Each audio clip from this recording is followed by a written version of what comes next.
பட்ட பகலில் கொலை, கொள்ளை, வழிப்பறி, திருட்டு, பாலியல் பலாத்காரம், ஆழ்கடத்தல், பள்ளி சிறுவர்களுக்கும் போதை விற்பனைகள் போன்ற ஈவு இரக்கமற்ற செயல்கள், சாலை விபத்துகளை கூட விளையாட்டாய் வீடியோ எடுக்கும் கல் நெஞ்சங்கள் என நம்மை சுற்றி நடக்கும் அகோரங்களை அன்றாடம் பார்க்கும் போது உங்களுக்கு இந்த சமூகத்தின் மீதும் அரசாங்கத்தின் மீதும் கோபம் வந்தால் மட்டும் மாற்றம் வந்துவிடுமா?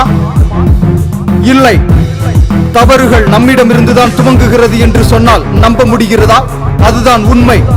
அடிதடிகளையும் துப்பாக்கி சூடுகளையும் கொலை செய்வதையும் வீடியோ கேமாக விளையாடும் பிள்ளைகளுக்கு இரத்த வெள்ளத்தில் உயிருக்கு போராடும் மனிதன் மீது எப்படி இரக்கம் வரும்?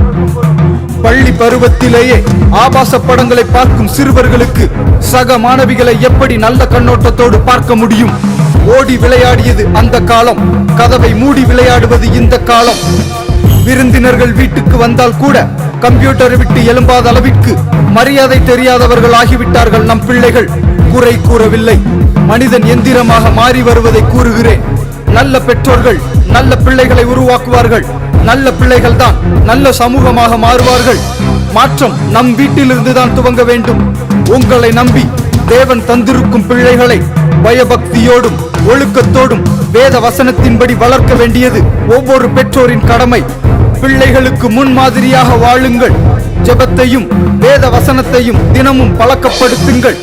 நிறைவானது வரும்போது குறைவானது ஒளிந்து போகும். ஆம், மாற்றத்தை வாஞ்சிப்போரின் முழங்கால்கள் தினமும் முடங்கட்டும். கண்கள் அவர் பாதத்தில் கண்ணீர் சிந்தட்டும். பிள்ளைகள் தேவ பயத்தோடு வளர்க்கப்படட்டும். சுவிசேஷம் ஒன்றுதான் தேசத்தை மாற்ற முடியும் என்ற உண்மை தெரிந்த நாம் உறங்கலாமா? உயிர் மீட்சி அடைவோம்.